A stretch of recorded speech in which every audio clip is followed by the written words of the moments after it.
Tumeingia vijijini, mijini na hata jijini kukuletea taarifa mchana kutwa. Usiku tunaketi kitako, tunadadavua tukichanganua taarifa na makala muhimu yanayokuhusu wewe na familia yako. Ungana na Bernard Ngozi kwenye Open Forum Political Show kuanzia saa 4 usiku hadi dakika zake kila siku ya wiki kwenye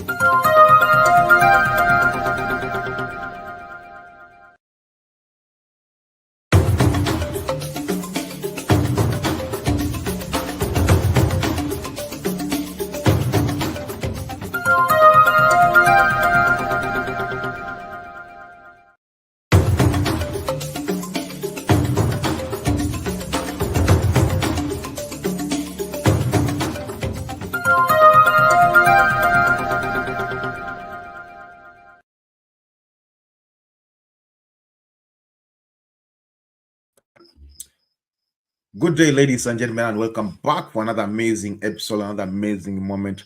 And the principle remains, kama dawa, I go by the name Shadizo every day, every minute, and every hour. I welcome you for tonight's show, whereby we'll be rolling up and we'll be having a whole discussion tonight. Tonight, I want to welcome each and everyone from every place you are watching us. Please feel free to share with me and tell me where you are watching us from, and it will be good and it will be great so that we can have at night discussion. And without much ado, let me today bring you for the matter of the day so that we can be continuing together as we are walking out or as we are moving on swiftly. Today we'll be checking out of the breaking out or the news that have been updated today. And one of the things is the governor Kiambu, the former governor Kiambu, Juja MP has been released. And apart from being Juja MP has been released, we'll be checking all this is the what of that been happening of the day, and we'll be also checking more details towards the raising up of the many things that have been waiting out. We will be checking also one thing that the massacre in Kericho, take what happened in Kericho today. We'll also be checking one of the details we'll be checking out is we'll be checking out the story of RSF. Also is on the tonight on headlines tonight. Also we'll be checking out the story of fundings, although it may kwasana, but let us check. We'll check more details of that or towards that. Also we'll check the story of Nairobi MCS. Also we'll be checking towards that. Also another thing that we'll be checking tonight, we'll also be checking about the story for the governors. This story that has been raising up, and there's still the story that is going on, but we'll also get more details to know about that and to get to understand that. What I urge you people is just welcome to the show as early as possible so that we can have the conversation together, we can have the debate forum together. Don't wait until late so that you are pulling up, so that you want to come, you want to talk at the same time, you want to take a lot of time. But tonight or today, we're having the humble time so that we can have discuss. Also tonight, today, there have been conflict at KICC where people wanted to fight. Also be checking more details towards that and tell me, what do you think? Is it right for people to fight like such a like thing? Unakuta wabunge wanataka kupigana hivyo. It's so sad or it's so ashamed. We get annoyed until we know tunamwasa kukunjiana ngumi. That is too bad and that is so shameful. So let us check on details on that, and we're also moving swiftly, checking other details also too. What I want to ask you is, welcome to the show as early as possible so that we can have the call, the forum. Today we just want to have the talk, and please, I ask everyone, you are free to join up and you are free to watch. What I want to tell you is just from where we are watching us from, I'll be giving out shout out, and the number of people who are still watching is still low. I'm waiting time so that we can raise the number. The number is still so low. Please let us raise up the number. The number is still so low, so much. So I want us to raise the number at least so that we can have the conversation together as well. And also people on the also on the board. For those who will be helping to do the panel on the board, please, I welcome you. Come as early as possible so that we can have this forum together. We can have the talk together. We can have the conversation together, and it will be great because you Kenyans, you are the people who are suffering. Our Kenya is ours, and we are the one who gonna build the Kenya.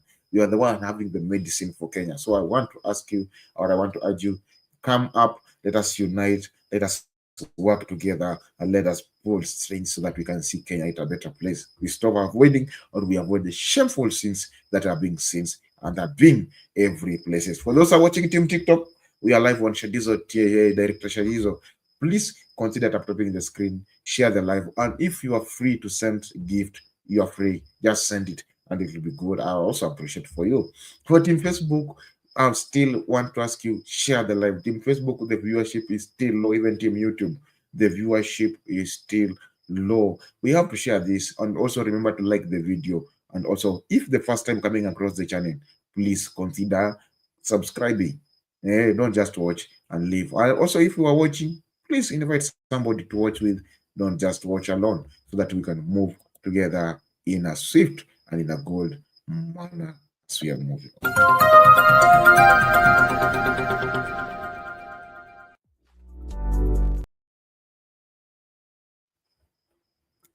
Okay, on our open tonight, the story that begins or the scenario that begins the debate tonight, or the opening tonight to the floor, is the story for the Juja MP who was arrested, and he has been released right now. Let us check towards this, and then you're gonna have the discussion towards it as we are moving on.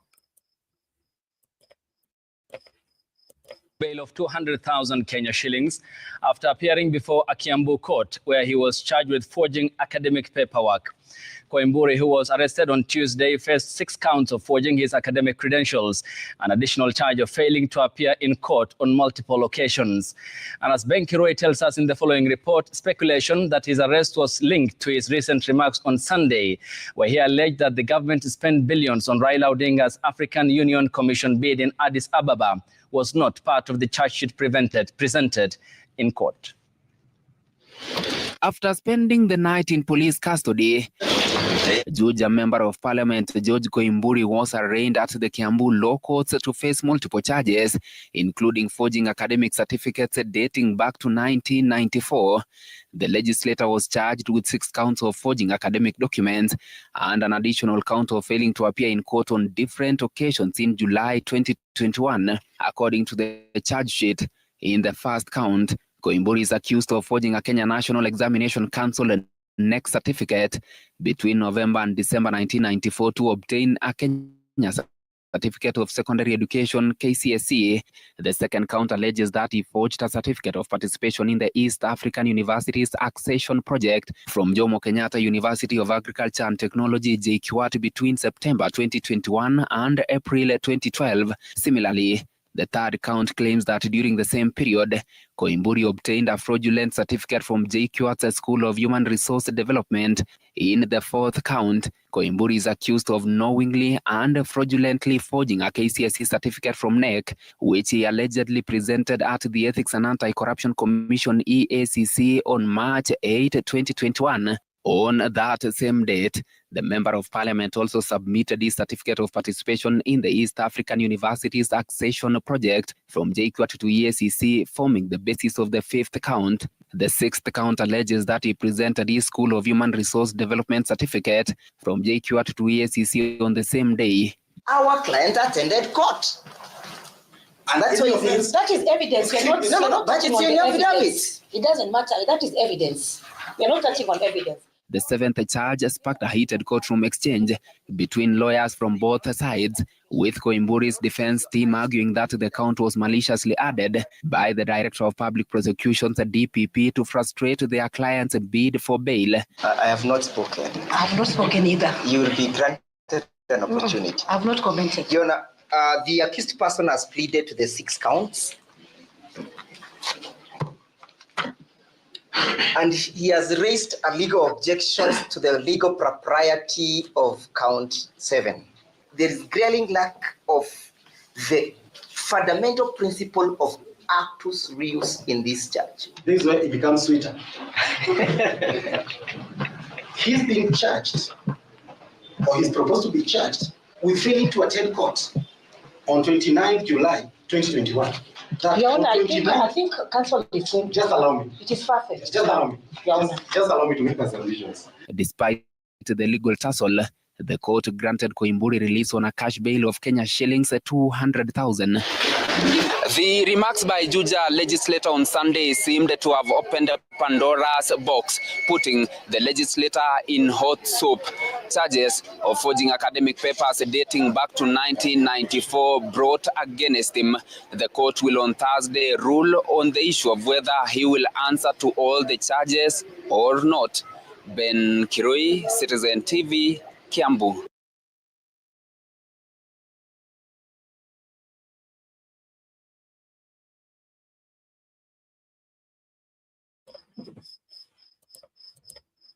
This is how things are, and this is how things are happening because he said that he have been accused of being having an forging the papers. So it's so tricky that the such say that he forged the primary paper, and this is something that we have been seeing it in our country, and something that is not really good. This is too bad. If the leaders that we are depending on, they can be doing such like things, they can be being arrested because of forging papers. That is so sad. It's sad because it brings a bad picture towards our nation. It's bringing a bad picture towards our youth. If you had been accused for such a like offense, how will you tell a young man now it's too bad? Is it bad? It is bad to do this. You find that it is difficult for you to tell a young man that it is bad doing this because already you are in chaotic and also you have done it already. So he shows the examples from those people, and we know that that is so bad. So I want to welcome you on board. Please use the link on the comment section. Team Facebook, use the link. Let us join up the studio so that we can set up the pace as early as possible. Don't wait until the last minute so that you are rushing up. Nikaa unafungiwa. I need people on the studio. Nataka watu studio. I see on the comment section, I see Juliet saying good evening all. Thank you, Juliet. I see also Angola saying watching from Norway. Thank you, Angola. I see Esther saying good evening, Bernard, and all of you. Thank you, Esther. And also others people are joining up. Please, the link is in the comment section. I want us to come. I want us to speak. I want us to have the conversation together. Don't wait until the last minute so that you want to come. You want to feeling like we are not giving you enough time to speak. So please come on board. Let us have this conversation together as we are rolling. The link to join the studio is on the comment section. Allows teammate to configure your audio, configure your camera so that you can be in the studio and we have the conversation as you're still rolling down or as you're still rolling up, because today we have a lot of story. We have a lot of water. We have a lot has been going on. We have a lot has been happening. So I want us to have conversation together so that we can have this together and we can continue together as we are planning for everything. So I welcome you to the studio. Don't just sit there, don't watch alone, and don't just be ignorant, saying that let watch a jongeleshe and then we will come the last minute. It is too bad. So welcome as early as possible so that we can have this conversation together and we can continue moving on together. Let us check out this as we are continuing going ahead and moving together at this. In Nairobi, saying that the tabling of a roadmap on the proposed leadership in Sudan by the RSF is in Kenya's capital compatible with the country's role in peace and negotiations to provide non-partisan platforms to the conflicting warring parties in Sudan and seek answers. A statement by the Prime Cabinet Secretary and Foreign Affairs CS Musalia Mudavadi also states that the RSF is leveraging on good offices and environment in Nairobi. Here is Melita Oletenges with that report. A diplomatic tiff between Nairobi and Khartoum is raging after the Ministry of Foreign Affairs firmly defended the Rapid Support Forces and Sudanese civilian groups' founding of a political charter to form a breakaway government. In a statement, the cabinet secretary in charge of foreign affairs, Musalia Mudavadi, says that the Rapid Support Forces, RSF, and Sudanese civilian groups tabling of a roadmap and proposed leadership in Nairobi is compatible with Kenya's role in peace negotiation, which enjoins her to provide non-partisan platforms to conflict parties to seek resolutions. Davadi continues to say that this is not the first time groups in Sudan have sought solutions to their crisis by leveraging the good offices of neighboring countries. Mudavadi says that Kenya has established a history of facilitating dialogue between conflicting neighboring and regional states, and that when Kenya offers this space, it is without any ulterior motives. It is because we believe there is no military solution to political disputes. Nairobi has also taken a swipe at Khartoum and the junta led by General Abdel Fattah al-Burhan, calling out their rise to power as nothing more than a coup, not a legitimate takeover. Further saying that Kenya aligns with the African Union Charter on the unconstitutional change of government and the 27th October 2021 AU decision suspending Sudan from all activities of the AU, including the just-ended African Union Commission elections. Earlier, Sudan's Ministry of Foreign Affairs had condemned Kenya's decision to allow the Rapid Support Forces and allied factions to hold a meeting in Nairobi, calling it an endorsement of the paramilitary group that has been locked in a brutal conflict with the Sudanese Armed Forces SAF. The statement reading in part, "This move promotes the dismembering of African states, violates their sovereignty, and interferes in their internal affairs. This is therefore a clear breach of the UN Charter, the Constitutive Act of the African Union, and the established principles of the contemporary international order."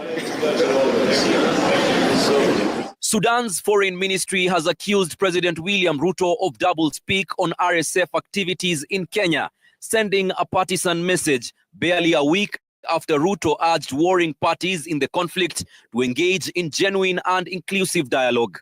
Our presence here today reaffirms our unwavering solidarity with the people of Sudan. It is incumbent upon all of us, member states and people of goodwill, alike to support ongoing efforts towards a peaceful resolution while addressing the urgent humanitarian needs of those affected by this conflict. A hue and cry by Kenyans on social media over Nairobi supporting the RSF has labeled Kenya as a destabilizing factor in regional geopolitics. But it is important that Kenya doesn't take side in this. Kenya can offer ground for negotiation. If the other faction determines that Kenya or decides that Kenya has taken side with RFS and cannot trust Kenya to negotiate, then Kenya can offer the home for negotiations, which Kenya has done in the past. Over the last 3 days, over 200 people have been killed by RSF militia in White Nile State. The attacks occurred in villages around the town of Al-Gitain. The RSF traces its roots to the notorious Janjaweed militias dubbed Devils on Horsebacks, who terrorized Darfur in the 2000s. Back then, they were used by the regime of President Omar al-Bashir to crush a rebellion. Now, analysts argue the RSF's move to declare a parallel government from Kenya is a calculated bid for international recognition, plunging Kenya into a diplomatic storm. Melita Oletenges, Citizen TV.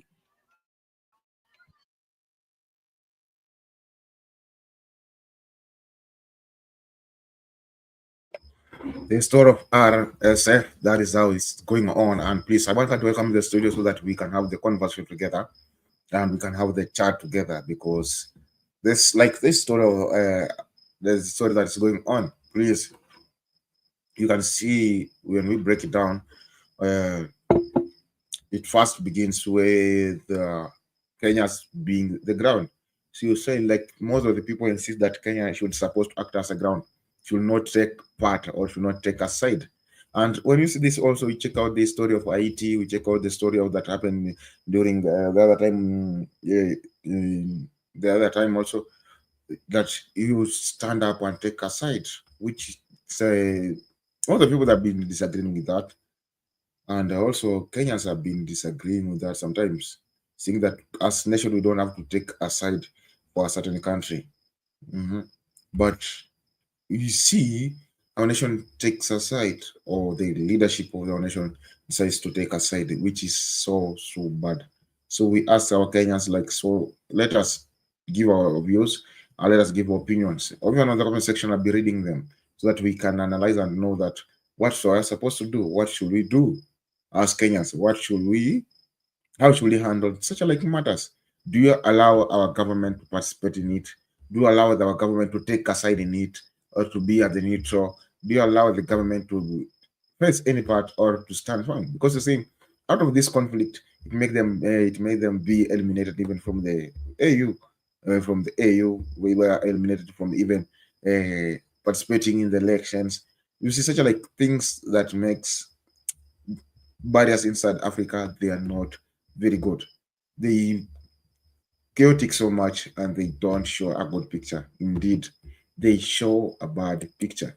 So Kenyans, we have to be aware and have to be so careful with everything that is going on, or with whatever, or the side that we are facing or we are going as we are continuing.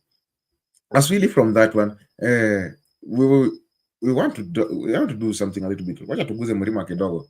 This is what happened in Mlima today as we are rolling up. I want to bring you what happened on Mlima today, because also Mlima is good, but the Mlima is getting hotter and hotter. Let us watch this from Mlima. Kalonzo Musyoka, his Democratic Action Party of Kenya counterpart Eugene Wamalwa held discussions on possible political formation. The three held closed-door meeting for several hours at a hotel in Karen, Nairobi, where they reportedly agreed to work together ahead of the 2027 elections. The trio also resolved to wooing the former Prime Minister Raila Odinga, whom they are courting to join their side and bolster their chances as he eases back into local politics. Sources have told Citizen TV that a meeting between Kalonzo and Odinga is in the offing. On the reconstitution of the Independent Electoral and Boundaries Commission, IEBC, the three resolved to closely monitor the recruitment of commissioners and, once constituted, field joint candidates in the forthcoming by-elections.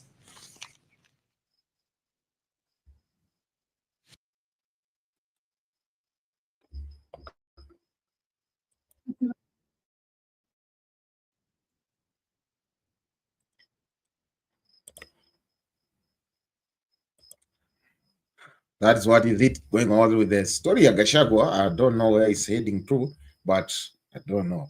Okay, let me not make you tired so much. Let me bring you on today's deal. And today's deal is all about what happened on Senate today. Please come on board. Let us talk about this. This is so serious. This is so serious. Let us watch this.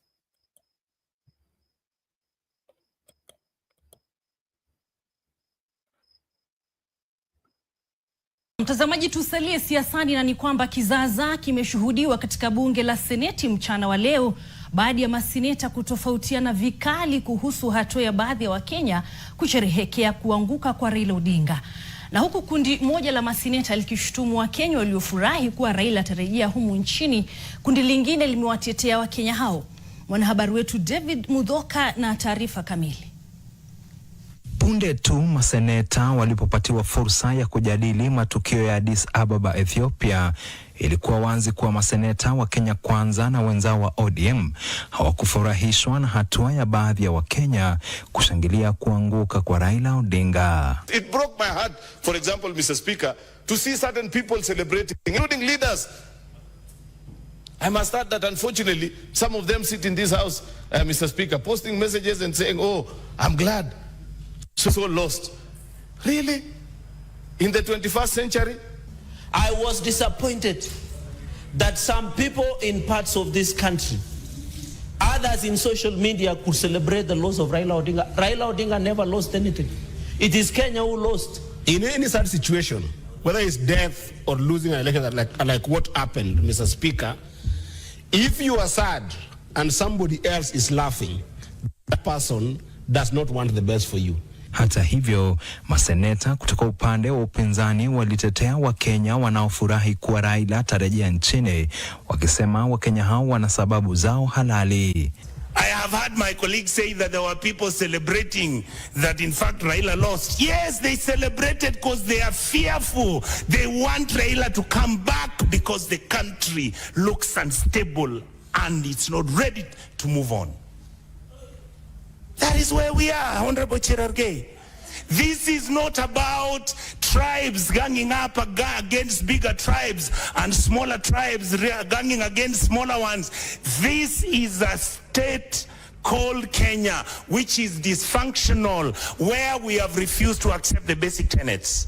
Maseneta hawa wakiongeza kuwa Raila hakuanguka eti kwa sababu Wakenya walimchafulia jina mitandaoni kwa nchi zingine, bali ni kwa sababu ya misimamo tata ya Rais William Ruto. Just as you are planning to organize so that Prime Minister Raila can then go his election at AU, what do? You allow individuals to pick Besigye and they abduct him and take him to Uganda. Internationally, Honorable Cherargei, you know that looks bad. I feel the question that we should ask ourselves is, if we had handled this matter of M23 in Nairobi differently, would the results have been different? Maseneta kutoka pande zote vile vile wakivutana kuhusu ni upande upi kati ya upinzani na serikali ambao Raila anafaa kujiunga nao baada ya kurejea nchini. We must make Raila Odinga the Prime Minister of the Republic of Kenya. Even the Prime Cabinet Secretary, the Prime Cabinet Minister, he must, Mr. Speaker, be given that position. Today, my colleagues celebrating and talking about how Raila is the greatest man who was. How I wish we listened to what they are saying 3 years ago. How Raila was a mganga, how he was somebody who was completely useless to our political dispensation. Where, by the way, why have you never gotten rid of him? Let no one try to direct Raila Amolo Odinga on which direction he should take or on which action he should take. He is a man who knows only one thing, and what he knows is what is best for Kenya. David Muthoka, NTV, Nairobi. It is not taken for granted that when a Kenya Hivyo kitumbua kimeingia mchanga leo, maseneti wanataka mpaka kupigana. Tunaona vile dhana ya seneti yetu inakaa, na natumai mmeona vile kunafanyika. So Wakenya tusipokuwa makini hata kwa seneti inakaa tutaanza kukunjiana ngumi, na ambapo sio vyema hata kidogo. Wacha tusimame angalau tuwe na adabu kiasi, tusibake tu tusikue tu watu ambao tunakaa tuna mwelekeo. Angalia hivi, wamepewa nafasi ya kujadili swala la matukio ya Raila. Hata baada ya kupewa nafasi ya kujadili hiyo maswala, wameanza kuvutana, ile ya vuta ni kuvute, huku vuruta huku, hadi inafika kiwango kana kwamba wanataka kupigana mangumi. Hili ni jambo la kukatabisha sana. Kwa sababu hivyo na si tumaseneta waweze kuwajibika, wacha Wakenya wajibike, na kama kuna mahali tunaona kunaenda makosa, tafadhali wacha tulainishe mapema iwezekanavyo. Manake tusipolainisha mapema iwezekanavyo, inaonyesha kwamba tunaenda mbaya. Hebu niambie maoni yako ni yapi kulingana na hiyo masuala ya seneta. Hebu niambie maoni yako, unahisi ni vipi? Unahisi seneta iko sawa ama kuna jambo ambalo liendi sawa?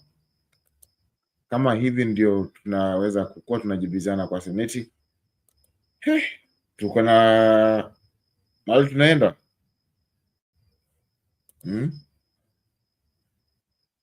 Tuko na mahali tunaenda kweli? Naomba tu mnielezea Wakenya, nyinyi mnahisi aje? Nyinyi mnaona aje? Tuna mahali tunaenda ama tunagwama tu, ama tutabaki hapa na seneti yetu?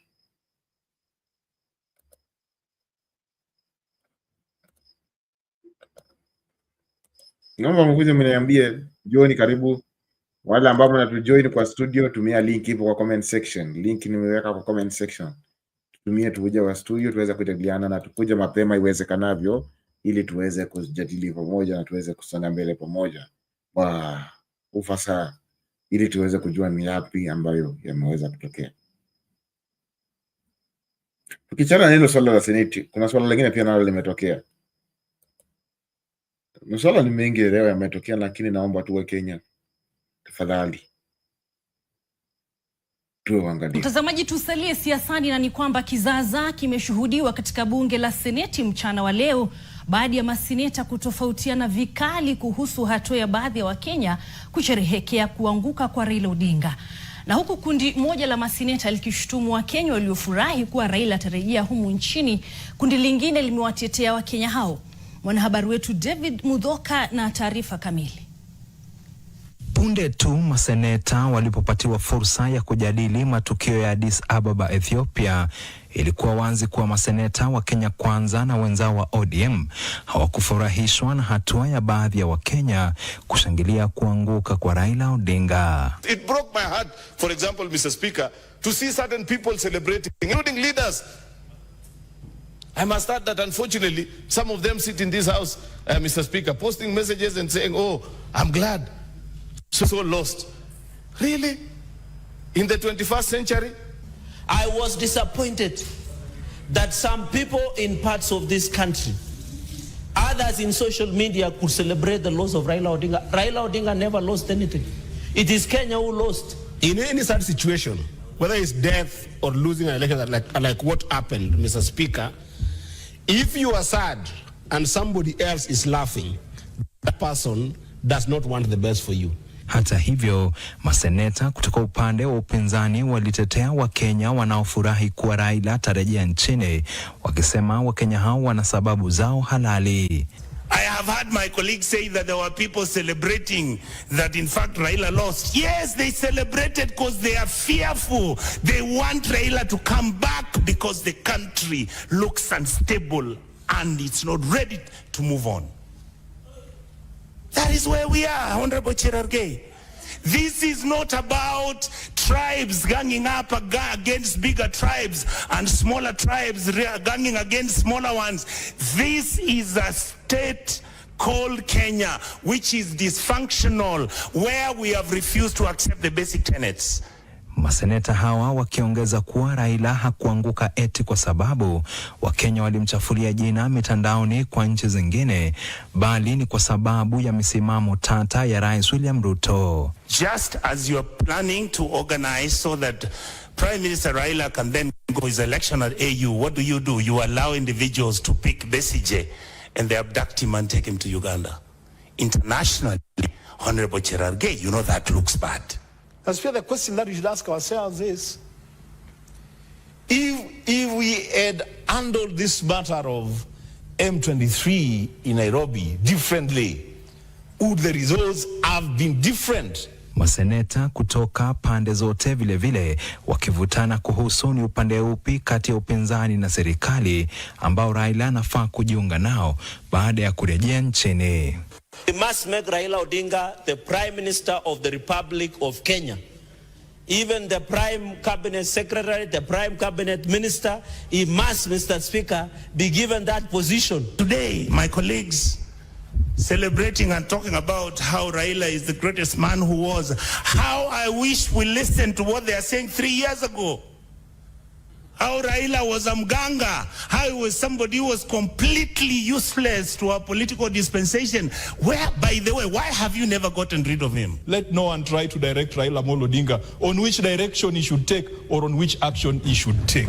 He is a man who knows only one thing, and what he knows is what is best for Kenya. David Mudhoka, NTV, Nairobi. It is not taken. That's how serious matters are on the ground. Yeah? Raila knows what is best for the nation. Naomba maoni yenu tukisonga mbele pamoja, tukizidi kuona na ngojea maoni yenu na ndio nangojea. Kwa watu wa comment section nataka nisome pale. Wala mmekuja studio jioni tumekuja studio tuweze kuangalia. Na tukiachana na hayo, And welcome back. Now, February the 19th is a day that residents of Kilimani village in Kakamega County will live to remember for a long time.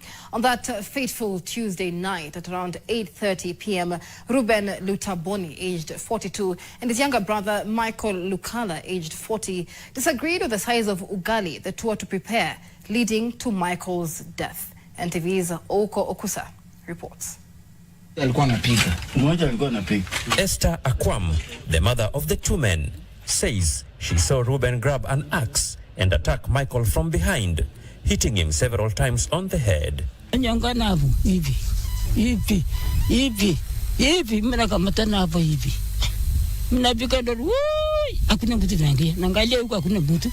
Lukala, an elder brother of the warring men, says the duo returned home in the evening to prepare their meal before the dispute broke out. Akamkonga karibu mara 5 hivi kwa upande wa ubongo. Upande wa nyuma alikonga mara 3. Alafu karibu kwa macho, akakonga macho pia, alafu kwa mapua pia, akakonga tena akakata kabisa. Hasa akamaliza maisha yake hivyo. Peter says his brothers were very good friends and would look for manual jobs within the village and work together. Cleophas Barasa, an elder in the village, condemned the incident, urging families to seek peaceful ways to resolve disputes. Mambo kama hii ya chakula, mambo kama ingine hii, haistahili hata ndugu kupigana kuona kwamba mwingine ameua ndugu yake kwa sababu ya chakula. He also wondered why the elderly men were still living in their mother's house. Watu ambao wako zaidi ya miaka 40 kuishi nyumba moja pia ni hatari. Sababu ujiji ni nini itatokea baadaye. Some residents believe that a long-standing feud between the two brothers could have contributed to the fatal attack, with the food dispute only serving as a trigger. Oko Kusa, NTV. Ugali imefanya mtu ameenda kwa Mungu. That is so serious. Kenyans are supposed to be more serious because iko ugali inaweza fanya mtu aende kwa Mungu. A brother kills a brother because of size of the ugali na ameenda kwa Mungu. Kenya mambo ni matatu. Sikia mtu akisema utapelekwa kwa Mungu. This is how things are happening. So let us be careful. Let us be careful. Watu ambao mjaoa muoe. Usifikishe miaka 40 ujaoa. Mko na brother yako kwa nyumba mama yako na mwa 40 years. Till you kill one another because of the size of ugali. Wewe alikula ugali yangu nilikuwa kubwa, yake ilikuwa ndogo. That's too bad. As we still in Kakamega, let us watch this also has happened in Kakamega too.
Halwale to regulate motorcycle transport subsector has sparked mixed reactions across the country, with border operators and stakeholders raising concerns over its potential economic and enforcement challenges.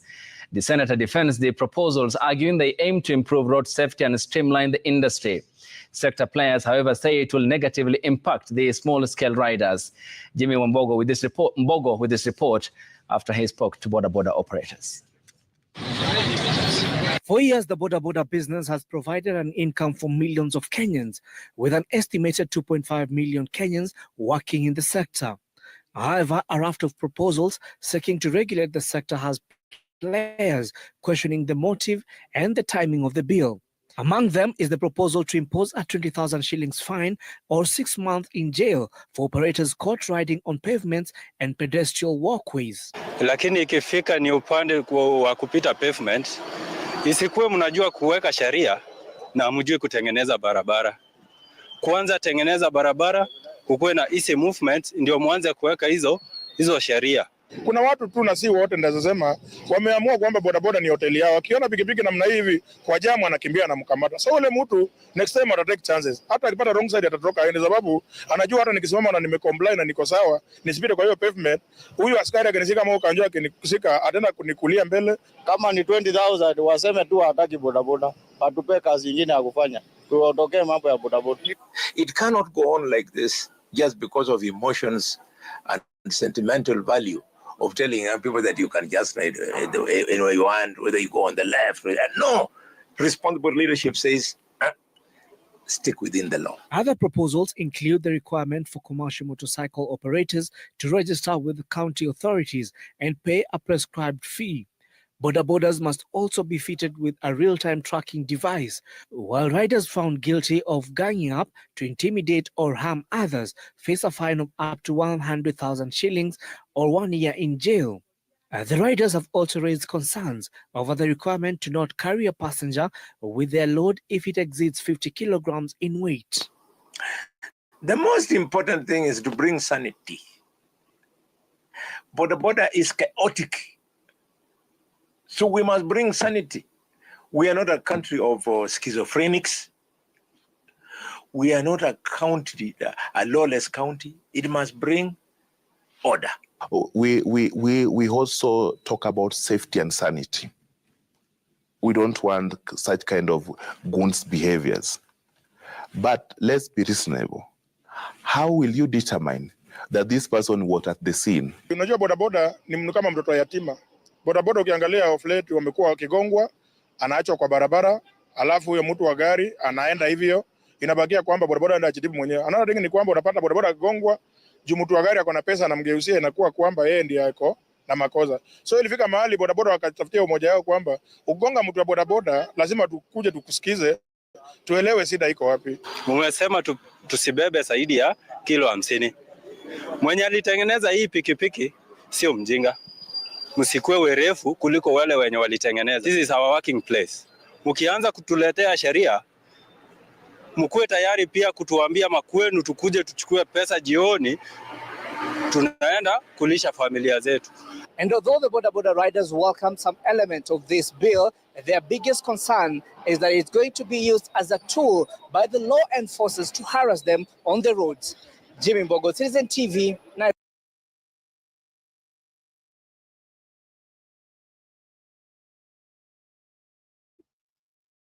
This is how things are going on, and this is how things happen on the road, and the other things that have been raising up, and the other issues have been raising up. So we'll be checking what it was that, and we'll be continuing smoothly as we are taking more details. So I want to welcome you people. Just continue moving on swiftly as we are going on together. As we leave that report, let us get another report whereby some people have died, and also people have dead. People are dead. 100 people are dead because of something that has happened. Please let us check out this because we have to be careful.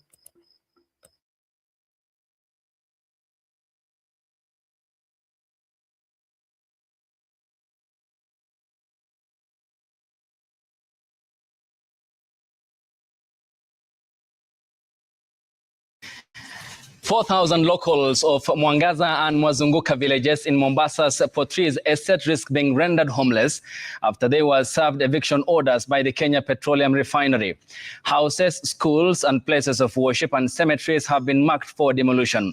And as Francis Ntalaki tells us in the following report, locals now want the government's intervention and allocate them an alternative land to settle. An X-mark is what welcomes you at Mwangaza and Mwazunguka villages, Portrees area, Changamwe constituency, Mombasa County. Residents claim Kenya Petroleum Refinery Limited issued an eviction notice and marked hundreds of houses sitting on the contested 20-acre piece of land, sparking fear and anxiety among residents who claim they have lived here. Miaka yote hiyo kutoka 62 uhuru wapatikana, mimi niko hapa. Mzungu tulimwambia hapa si kwao, akaenda zake. Leo hii anayomwita mwenzake squatter ni nani? Mkenya mwenzangu waniita squatter. Mahali nilipozika mamangu babangu. Haya, sasa kwangu mimi ni wapi? Wameleta order kwa eneo ambayo sio yao. Na kama kuna mtu anataka ama bwenyenye iko ndani ya petroleum na anataka hii plot, ajitokeze aongee na sisi kiasi ya kwamba tujue tutaenda wapi. Schools, churches and a nearby cemetery are also marked for demolition should Kenya Petroleum Refinery effect the order. Affected residents wonder why warehouses and apartments next to the pipeline have been spared. Wanadai kwamba pipe ikipasuka mafuta itaruka, lakini nyumba zile za gorofa mafuta haiendi, inakuja kwa Mzee Hasani. Hiyo ni haki kweli? Na viongozi wanajua, sio kwamba ati hawajui. Kila siku kutoka mwaka wa 90 mpaka leo viongozi hawajui kama mimi nasumbuliwa. Je, mafuta yakipasuka mtaniambia isiende kwa gorofa ije kwangu? Kwa hivyo hatutaki kuona matingatinga analetwa hapa. We will serve the OCS, tutaserve wale wote wahusika ili kuhakikisha ya kwamba wakazi wa hapa wanapewa peaceful mind. Francis Ntalaki, Citizen TV.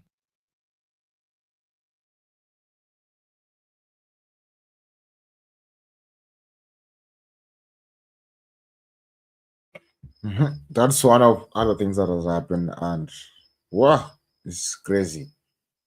Mnasema nimekaa hapa miaka yangu yote, nimezika babangu na mama yangu hapa, na kisha mnaniambia sasa hii nitoke naenda wapi? Na hapa ndio najua ndio nyumbani. Kwa sababu kweli ni swala la kuhuzunisha na ni swala la kusikitisha kwa sababu manake kama watu wanaweza kuwa wanaishi vizuri alafu mnakuja tunawavuruga, tunawafurusha, tunawapoteza, tunatoa kwa mali walikuwa nakaa, tunajenga hapo vitu zetu. Kwa kweli na mbona kuzunisha sana, na wasi wa Kenya tuweze kuimarisha na tuweze kuimarika kwa masuala kama haya, na tuweze kujitokeza hivi yanavyojitokeza, kwa sababu ni ya masuala kukaibisha na masuala ya kuweka wa Kenya kwa mashida. Manake kama wao wa Kenya ambao wanalalamika hivi, unaona wote wanapoteza makazi. Wakipoteza makazi kuonyesha kwamba kuna ubaya. Kenya kupoteza makazi ni ubaya sana. Residents of Koisagat village in Kericho County today staged demonstrations after the severed head of a middle-aged man was found in a sufuria in one of the houses. The torso was later discovered in a thicket 2 kilometers away, with locals accusing a local businessman of orchestrating the murder. Lore Otieno reports that the locals accuse the police of colluding with the suspect, who has been responsible for the wave of insecurity in the area. Activities at Koisagat Market in Kericho County were suspended for the better part of Wednesday morning as residents held prayers following a bizarre incident. The head of a middle-aged man was found in a cooking pot in one of the residential units and his torso discovered in a bush 2 kilometers from the house. Saa 11 mtoto akatoka akaenda kuitoa sufuria ya chai, kutengeneza chai. Sasa akapata hiyo mwili ameweka sufuria ya ugali. Alikuwa anaweka kichwa ile imekatwa kwa sufuria ndani. Sasa tukaona, tukapiga nduru saa hiyo. Huyu mwenzetu ashalala, ashauawa na ashakufa. Mwingine pale hapo Kericho Referral Hospital anaugua. Mikono zote zimekatika. Kama mwana kwa picha mikono zimekatika. Na ni jana the same day hiyo tukio ikafanyika. The residents accused the security officers of negligence and collusion with the local businessman who is said to be behind the murder. Mtu anashikwa leo anafika sijui hata wanawatu hapa Chilchila. Afiki hata unaona amefika anasema mtanifanyia nini? Sasa kama mtu anasema mtanifanyia nini? Sijui atamaliza kila mtu. Wewe jamaa tutamulika kutoka juu chini hata kwa maji. Mpaka tupate. Within the next 2 to 3 weeks, tuko na hiyo jamaa. The body has been moved to the Kericho County morgue. Laura Otieno, Citizen TV.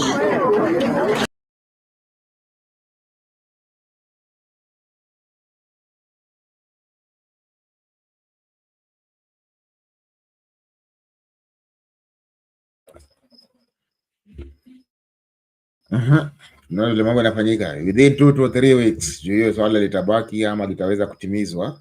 Sema kweli jambo la kuhuzunisha sana. Na wasi tu wa Kenya ambao mmezoea kutumisha makala haya, na wazidi kuwashukuru wote ambao mmejiunga na sisi. Mimi sina la ziada, nitafungasha kwa leo, maana tutakutana kesho mida kama hii papa hapa. Lakini kabla tufungashe, wacha tufungashe kwa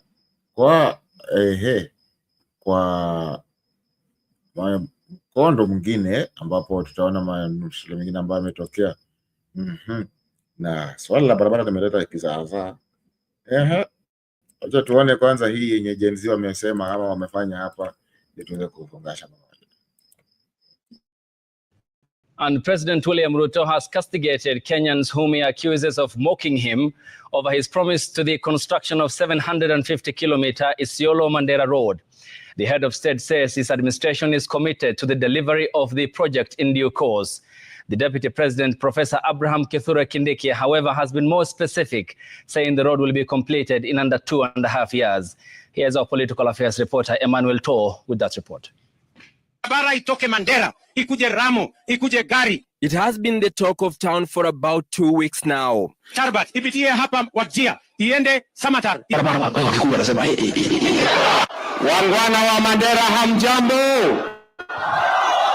President William Ruto's visit to Mandera County in the northeastern region was used to make several promises to locals, among them a 750-kilometer stretch of road from Mandera to Isiolo. It has become the butt of many jokes, given an increasingly engaged youth in national matters. And many people assume or think it is a joke.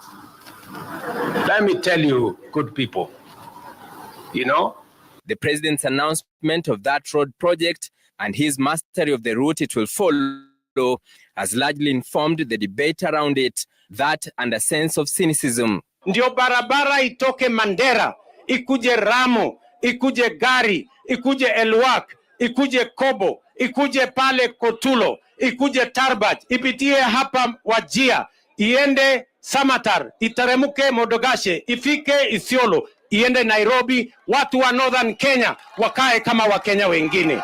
Ikuje Gari, ikuje Elwak, ikuje... Social media experiencing the making of an online storm as the president's promise is twisted into all manner of memes and going viral, especially on TikTok, as some Kenyans, mostly the youth, criticize President William Ruto for making yet another promise which they doubt he will keep.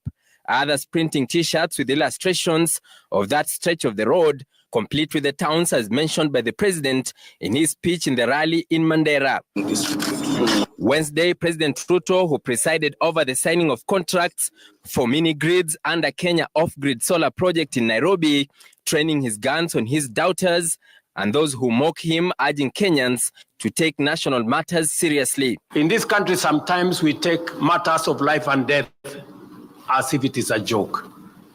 I am committed to delivering on that 750 kilometer of road from Isiolo to Mandera, because for a very long time, we have left Northern Kenya behind.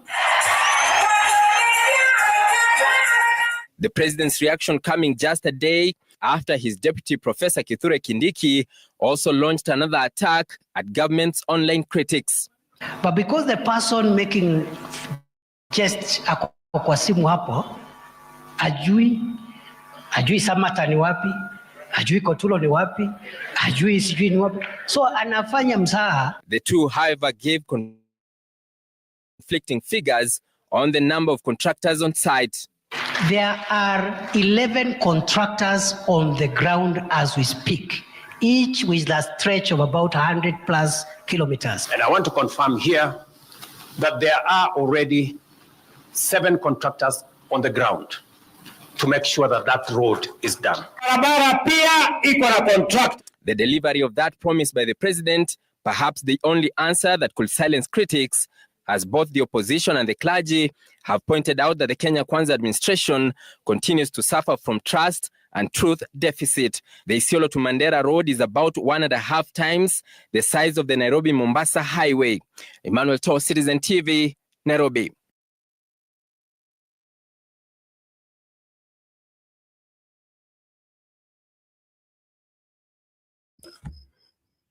That's how things are on the ground, and I appreciate for those who are joining, for those who have been with us up to this right moment. I want to just we'll bring it to an end, but we are not going anywhere. We are coming with the second part of this of the open forum. So continue staying tuned, continue staying following up, continue being with us, that we can go to the next level. And we will be just joining up again. And for those who will be joining also, let us continue keeping up the move. I'm your host, Diesel.